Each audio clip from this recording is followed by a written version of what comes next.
Oração da libertação do medo. Com a força da minha origem divina, eu resgato a minha luz e venho a Ti, Pai Celestial, em nome de Jesus, pedir que o Senhor me prepare para que eu possa me libertar dos medos que me paralisam e me impedem de receber as bênçãos prometidas, porque neste momento eu estou incapaz de entender a razão desses medos, mas eu quero esta libertação. Por isso, eu peço que o Senhor me prepare para que eu possa ser vitorioso. Pai amado e misericordioso, tome posse da minha luz e ergo a bandeira da minha fé, e com esta fé encho meu coração de alegria e sinto a força do Teu amor por mim. E sei que esta força me impulsionará para que eu seja um vencedor. O medo não pode paralisar as minhas conquistas, porque eu rejeito este medo a partir de agora, e abro as portas do meu coração e da minha mente, porque agora adquiri a confiança em mim e sei que o Senhor me guiará. Mesmo na escuridão, sinto o Teu amparo e o Teu amor, e sei que jamais estarei sozinho, porque Jesus é o meu caminho.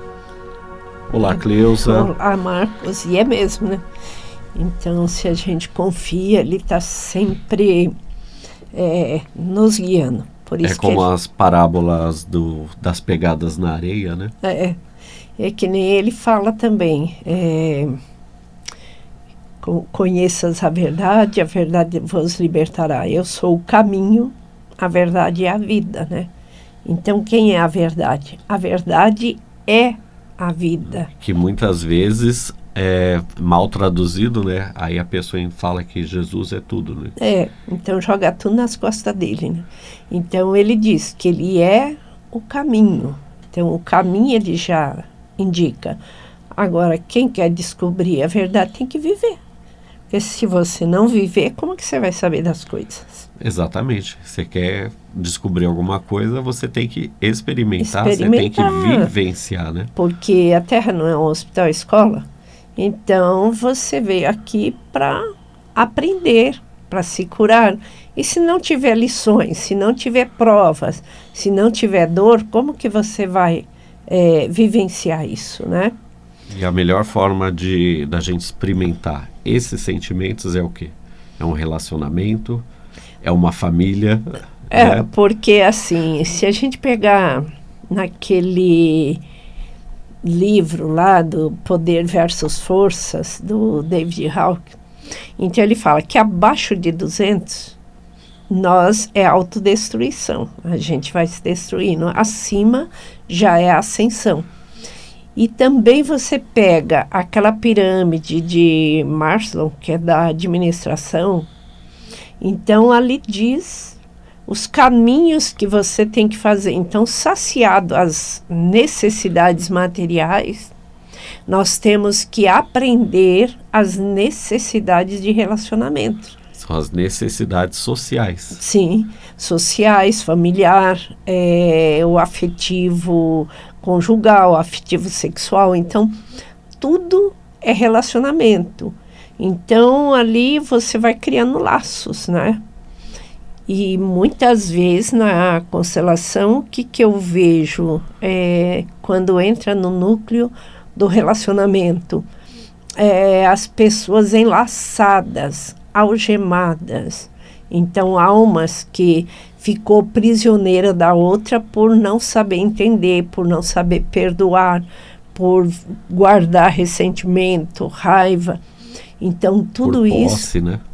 Posse, achando que o outro é propriedade dela.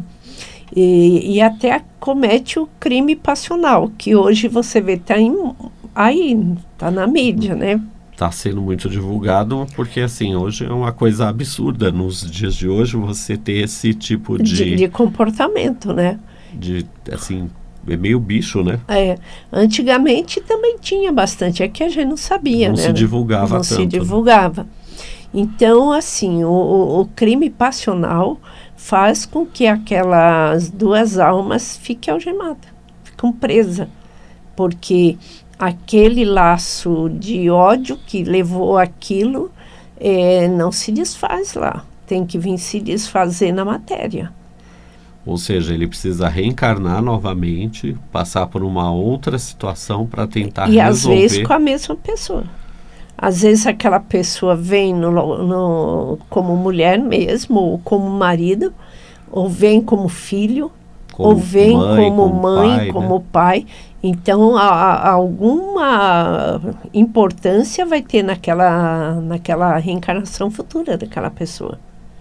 Por isso que é importante aquele tratamento que a gente faz, que é o da constelação familiar, né? Sim, porque ali você vai trabalhar, porque como eu faço uma constelação espiritual, então eu abro o campo ali morfogenético daquela constelação, aonde você encontra ali todo tipo de relacionamento.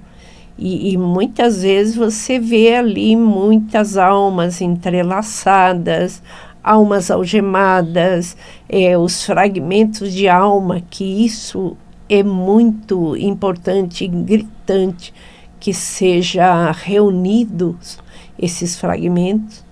As subpersonalidades, múltiplas personalidades, porque o que acontece? Uma múltipla personalidade, ela pode ficar enraizada naquele momento do fato que aconteceu, aquela tragédia, um assassinato, algo que foi muito dolorido para aquela alma. E então aquela subpersonalidade, ela vive aquela dor, e você está encarnado hoje, mas aquela subpersonalidade às vezes faz com que você, não tem pessoas que de repente elas estão bem, aí elas se transformam em outra pessoa? Que é assim, muda da água para o vinho. É por conta disso, porque ela está carregando essa subpersonalidade dela ou a múltipla personalidade. Então, dentro dessa constelação que eu faço, então eu vou dando comandos através da ajuda do mestre São Germain, o mestre Hilarion, a mestra Nada, a mestra Rovena. Então, todos auxiliam nesse resgate, nessa cura daquelas almas, para que os descendentes não herdem aquilo, né? Porque a gente trabalhando isso, a gente não passa isso para frente. É esse que é o grande ponto, né? De você fazer esses tratamentos, Sim. de você fazer o mapa, ter o autoconhecimento, né? Porque você não passar essa dificuldade, né, para as próximas gerações. Porque é tipo de uma memória, né? Então, aquela memória, ela vai atravessando vidas. E vai atingindo um, vai atingindo o outro. Até que alguém dá conta daquilo e cura, né? Faz uma cura ancestral. Porque a gente tem que curar também o DNA ancestral, tanto masculino quanto feminino. Porque às vezes nesse DNA ancestral existe correntes, ataduras prendendo as gerações futuras, né?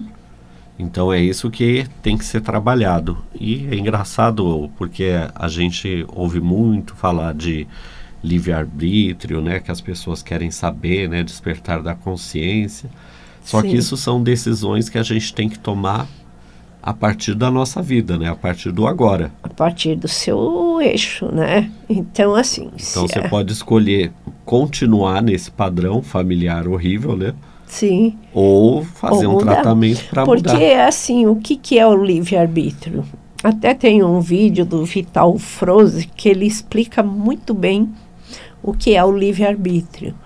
Então, ali, quando a gente assume esse contrato de alma, que muitas pessoas criticam, imagina que eu fui assinar um contrato assim, né? Já está aqui, né? Então, assim, quando a gente vai lá e assume esse contrato, então já está tudo escrito. Você pediu, você concordou com tudo aquilo. Baseado nas suas experiências passadas, então você vem como um resgate aqui. E ali foi firmado um contrato que você iria cumprir. Só que chega aqui como... a gente não tem esse conhecimento, então você esquece. E aí tem muita gente que fala assim, mas eu não tenho filho, como que isso passa para o filho? Porque são 4 testemunhas lá, mas tem sobrinho, né? Tem irmãos.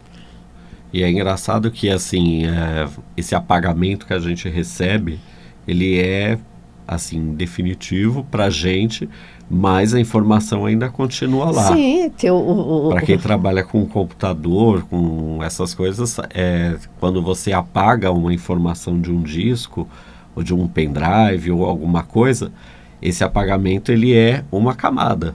Mas se você for procurar com alguns recursos, programas, você tem a informação continua lá. Eu falo que no assim momento, é a nossa alma, né? No momento do reencarne, quando a gente passa por esse apagão, que nem você diz, então naquele momento é como fazer um backup, né, das memórias. Elas continuam lá, elas estão lá, estão no seu arquivo lá. Então pode ser acessado a qualquer momento, conforme a necessidade. Porque tem pessoas que ficam aí buscando, que é o registro acástico, né? Buscando as vidas passadas através desse registro. E muitas vezes vem coisas assim que a gente tem que pôr um ponto de interrogação, né? Será que é verdade mesmo? Será que aconteceu isso? Então, por quê? O universo, ele não dá permissão para certas coisas. Então, quando é para a sua melhora, quando é para o seu bem, então é permitido acessar esses arquivos. Agora, quando vai piorar a sua situação... Ou vai restaurar um horror que você viveu, né? Então não é permitido, porque nós temos que melhorar, por isso que a gente vem aqui. Não é uma escola? Então você tem que se graduar aqui. E é experiência atrás de experiência, não é sofrimento. E muitas vezes a alma embotada, até que uma pessoa me perguntou essa semana, o que é o despertar da alma? Como que a gente desperta a nossa alma? Então hoje se fala tanto no despertar, aquela pessoa está desperta, aquela outra está desperta. Ou despertou aquela força dentro dela. Mas aí você conversa com a pessoa, não despertou coisa nenhuma, né? Porque a consciência continua do mesmo jeito. Então, o despertar da alma é como se fosse um florescimento daquela alma. Porque muitas vezes essa alma, ela já vem embotada e na fase do 0 aos 28 anos, aquilo embota mais ainda. Por conta das impressões, por conta dos implantes, porque o que é implante? Não é alguém, é você falou para o teu filho que ele é burro. Você implantou a burrice dentro dele. Essa ideia dele ser burro mesmo. Sim. Então, nessa fase... que nem muitas mães falam, né? Seu pai não é nada, você vai ser igual ao seu pai, fracassado. Então, está implantando ali na consciência infantil daquela criança aquele padrão que a mãe está ali imprimindo. Então, aí quando a gente toma consciência, quando vai despertando a nossa alma, é um florescimento. Porque tem uma frase que diz assim: e chegou o dia que permanecer em botão doía mais do que florescer. Então essa frase é bem relevante. Sim. Cleusa, eu vou passar os telefones para os ouvintes que quiserem entrar em contato. É o 913 16 2396. Esse telefone é o WhatsApp também. Se você quiser tirar dúvidas sobre mapa, sobre o tratamento, né, que a gente falou, né, do constelação familiar, a Stephanie está lá de prontidão, no 913 16 2396. E lembrando também dos canais que você tem, né, que é o Instagram, o YouTube, no qual você está sempre fazendo vídeos novos toda semana. No Instagram tem as lives também, né? Tem, no YouTube tem as cartas de Cristo toda semana, que ali sim você entendendo é o despertar seu, o despertar da consciência. E essa semana qual que foi a carta que foi Ainda nós estamos na carta revelando. 4, porque a carta 4 ela é muito rica em informações e tem ali, se dá uma página, já dá uma live inteira, né? Porque ali nós falamos sobre a sua importância. Como que você contamina o seu ambiente? O que você está causando no seu ambiente? A gente estava falando disso com o André hoje, porque da técnica aqui da rádio, justamente sobre isso. O que a pessoa traz quando ela entra, né? Sim, então... Que mudanças que ela causa nesse ambiente? E aí, essa segunda-feira foi sobre isso. E ali a gente discutiu bastante o tema, né? Então, ainda está na carta 4 e ainda vai permanecer mais um pouco, porque a carta 4, a carta 5, 6, 7, daqui para frente, são cartas assim que você tem que entender o que ele está falando ali, porque são metáforas, né? Como ele sempre falou em vida, né? Então, o livro Cartas de Cristo também traz essas mesmas metáforas, Sim, né? As parábolas, como ele colocava, né? Então, elas precisam ser destrinchadas, né? Precisa ser analisadas para você entender. Pesquisado o que ele está querendo passar ali. E é uma coisa assim que a gente vivencia no nosso dia a dia, na nossa vida atual. Então, ele falou há 2000 anos atrás, mas é tudo atual. Então, se você pega ali as cartas e começa a entender elas, porque não basta ler, tem que entender. Então, você vai vendo que tudo que ele falou há 2000 anos atrás é o que ele está falando agora.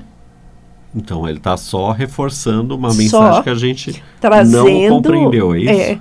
Trazendo de uma forma mais clara ali para a gente poder entender aquilo que ele não podia falar claramente, né? Mas ele instiga você a raciocinar, a pensar. Então, ele joga ali a informação. Você que vai transformar aquilo em conhecimento, né? Que volta naquilo que a gente falou no começo do programa, né? Sim. Da pessoa tomar a iniciativa, despertar a própria alma, né? Despertar a alma dela, porque se ela permanecer embotada, o que acontece? Aí vem as contrações da alma. Porque o que é uma contração? Aquilo que é nascer, aquilo que é se abrir para a vida. Porque quando uma mulher vai ter um filho, ela tem as contrações. Então, ali tem que se abrir para nascer uma criança, uma nova vida. E a nossa alma, a mesma coisa. E quando ela permanece embotada nas dores, que nem nós falamos num programa aí, sobre as dores que se carregam, aquelas dores são as dores da alma. Então, ela vai de uma forma tão ali apertando. Por que as pessoas vivem angustiadas? Você pode ver. Ai, só que se queixando, tem um vazio dentro de mim. Um peso aqui no coração. Então é isso, é a alma querendo se abrir, a alma querendo despertar. Tem uma analogia com a lagosta, né, que eu vi uma vez, falando que a lagosta, quando ela quer crescer, ela começa a sentir dor. E aquela carapaça está prendendo ela, né? Então, o que ela faz? Ela vai lá para o fundo do oceano e ela fica se roçando nas pedras até arrancar aquela casca. Aí, ela arranca aquela casca velha, a carne dela se expande um pouco e aí ela começa a criar uma nova casca. Só que esse processo é dolorido. É dolorido, é que nem também o processo da águia, né? Que quando ela chega por volta dos 40 anos, ela sobe numa montanha, e lá ela começa a arrancar as penas, né? Então, primeiro ela afia as garras na pedra até cair aquelas garras velhas. Aí depois cresce as garras, ela começa a arrancar as penas. O bico também, ela vai passar ele nas pedras até ele cair aquele bico velho e nascer um bico novo. Aí ela arranca todas as penas e aí ela vive mais 30 anos. Então, vamos começar a arrancar nossas penas, né? As ouvinte garras, que está em casa, para poder ter essa renovação. Crescer. Porque aí é assim, hoje se fala tanto a cura pelas células. Então, a cura pelas células é mais ou menos isso. É você começar a tirar as cascas velhas, né? Para poder expandir, que nem a lagosta. Então, ela tem que tirar aquilo que está apertando ela para ela expandir. Então, quer dizer, se ela nunca sentisse dor, ela nunca ia se incomodar em tirar a casca. Em tirar a casca. E ela ia ficar encruada daquele que nem tamanho. A águia, né? Se ela não visse que ela está perdendo as funções dela, jamais ela ia fazer tanto sacrifício para ganhar mais 30 anos de vida, né? Então, esse é um ponto que a gente tem que parar e analisar na nossa vida. Sim. Se já não é, essas dores que a gente sente não está sinalizando que algo precisa ser mudado. Sim. Que algo precisa ser renovado. E hoje tem muitos meios para a pessoa, só que assim, a pessoa tem que investir nela, porque assim, não existe nada de graça aqui na Terra. Aqui tudo é troca. Até o amor que Deus dá para a gente, Ele quer que a gente devolva, mas não para Ele quer que devolva em boas ações. Que a gente faça boas ações. Então, esse é devolver o amor para Ele. Então, esse que é o que a gente fala, que é o dar de graça, né? Sim. Então, ali, e graça, não é de graça, é graças. Então, você recebe uma graça de ter uma família, onde você possa fazer as suas experiências e aprender, porque é ali que você aprende a se relacionar, né? E esse relacionamento é num todo. É social, é religioso, é profissional, familiar, afetivo, sexual, financeiro. Tudo isso é relacionamento, né? Então, volta naquele que a gente começou o programa falando, né? Sim. Que é onde a gente vai ser testada, nos relacionamentos, seja familiar, seja emocional. Sim, porque o outro sempre está servindo do quê? De espelho, né? Então, ele que vai fazer a gente Ele enxergar. que está mostrando para você, ó, você está apontando o dedo para mim, mas tem 3 aí, ó, apontando para você, olha para você. É assim que a gente fala, né? Só um para lá e 3 para cá. Então, assim, antes de você apontar a falha de alguém, olha primeiro para a sua. Ninguém é perfeito aqui nesse planeta. Se fosse perfeito, tem pessoas que eu falo, se fosse perfeita, você acha que estaria aqui? Não estaria aqui na Terra. Já estaria em outro patamar. Já tinha sido né? resgatado. Já. Então, aqui não existe ninguém perfeito. Nós estamos se aperfeiçoando, né? Tem até uma música do Roberto que ele fala da humanidade, né? E aí ele diz, nós não somos perfeitos ainda, né? A gente ainda está em busca dessa perfeição. Então nós vamos se aperfeiçoando a cada dia. E esse despertar da alma é um dos caminhos para que haja o despertar da consciência também. Então vou passar o telefone do nosso espaço mais uma vez, que é o 913-16-2396.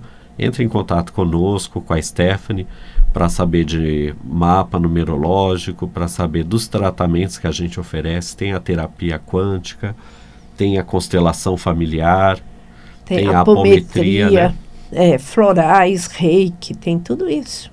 Para a gente se tornar um ser humano melhor. Sim, porque cada um pode precisar de uma terapia.